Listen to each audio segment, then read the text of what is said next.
So on July 24, 2025, Rahul Gandhi, the leader of opposition in the Lok Sabha, dropped a bombshell. He accused the Election Commission of India of enabling electoral fraud in Karnataka and Bihar, shaking up the political landscape for a while. So here's the breakdown of his entire claim. In Karnataka, Rahul said that he has 100% proof of voter manipulation in a constituency. He alleged that the voter lists were tampered with, new voters aged 50, 60 and 65 were added out of nowhere, while legitimate voters above 18 were deleted. He called it straight up cheating with the ECI's involvement. Second comes Bihar's SIR controversy. Rahul Gandhi slammed the Special Intensive Revision SIR of electoral rolls in Bihar, claiming it's a deliberate move to disenfranchise marginalized groups, scheduled castes, scheduled tribes and other backward classes, and also minorities. Reports show that 52 lakh voters were missing from the registered addresses and 18 lakh were listed as deceased. Rahul's charge?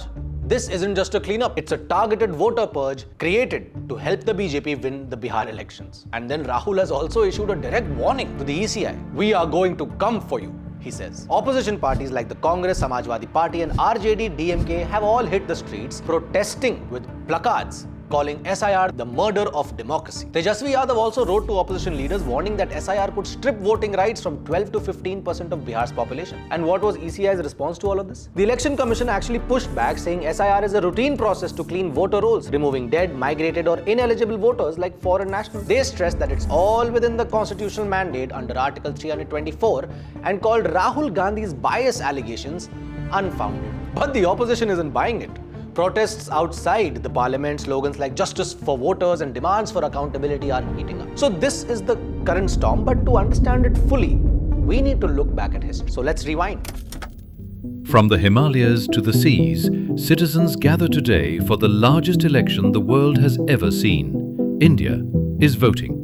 The history of India's electoral processes includes several documented instances of alleged irregularities and manipulations, particularly associated with the Congress party and its leaders, which have been noted by researchers, historians and official reports alike. So the first one, in 1952, Jawaharlal Nehru ordered booth capturing in Rampur to ensure that Maulana Abul Kalam Azad wins the elections there, even though his defeat was certain. Nehru's intervention pressurized local authorities to secure Azad's victory.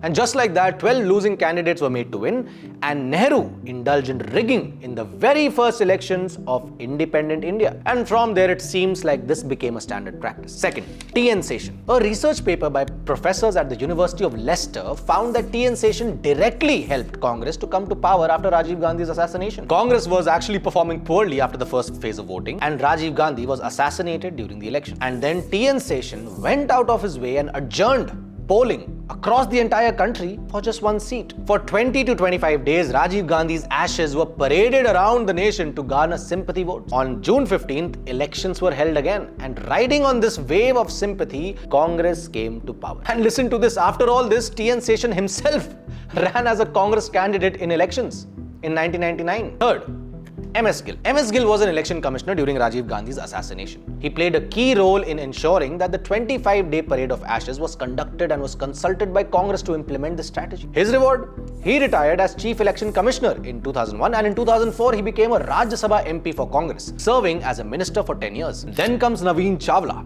the big fish, a pioneer in perpetrating and enabling atrocities during the emergency, as found complicit by the Shah Commission itself. Despite this, he was appointed election commissioner. When the chief election commissioner raised concerns about Chawla's conduct, those complaints were overruled to ensure Chawla remained in his position until 2014. It seemed like all by design. This allowed him to manipulate critical elections and help Congress win. During this time, when Prime Minister Modi was contesting his first election from Varanasi in 2014, he was denied permission to campaign in his own constituency. The Election Commission of India at that time raided his election offices, and he was also barred from holding rallies in Varanasi. And all of this happened under Chawla's leadership. But that's not it. Chawla has also faced much more serious allegations. He was allotted a 6-acre plot by the Jaipur Development Authority at a throwaway price. Construction donations came from funds of 2 Congress MPs. He also received a plot in Jasola, Delhi, courtesy Congress MPs. Mrs. Chawla's trust also received significant donations from Congress MPs. Now, all this can't just be a coincidence. No, listen to this. Naveen Chavla would also take timely breaks during important election commission meetings to keep Sonia Gandhi informed. Go back and watch that again. Naveen Chavla would take timely breaks during important election commission meetings to keep Sonia Gandhi, who had no role to play in the government, informed. Even if she had a role to play in the government, she should not have been informed. What loyalty. And in 2009, he was made Chief Election Commissioner. So after this, we've also realized that a lot of opposition members have alleged that EVMs have been tampered with whenever they lose. But these allegations of EVM tampering have persisted in Indian politics. However, no credible evidence has ever been presented to substantiate claims of widespread EVM hacking. India's EVMs are standalone devices, not connected to the internet, and are subject to multiple layers of scrutiny, including randomized allocation, mock polls, and voter verifiable paper audit trails, VVPATs. Independent experts, including pollsters like Yashwant Deshmukh, have praised India's electoral system for its transparency and robustness compared to many other functioning democracies based on observations of election processes globally. So the entire point also comes down to this, that if you have a problem with EVMs, do so even when you win. But it seems like Congress has forgotten a few things. Congress has forgotten that Indira Gandhi imposed the emergency in 1975 and suspended elections. Congress has forgotten that in 1981, Indira Gandhi rigged the Garhwal Elections to ensure that HN Bahuguna loses. Congress has forgotten that after losing elections, they immediately removed Election Commissioner SL Shakdhar and installed their own loyalists. Congress has forgotten that their workers looted ballot boxes in Bihar. Congress has also forgotten how they made a Chief Election Commissioner, MS Gill, a minister. And Congress has also forgotten Naveen Chawla's anti-democratic actions.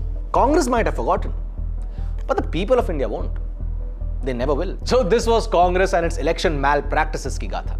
Share your opinions in the comment box and let me know that whether you think that Congress's allegations are justified. And if you like this video, don't forget to like, share and subscribe.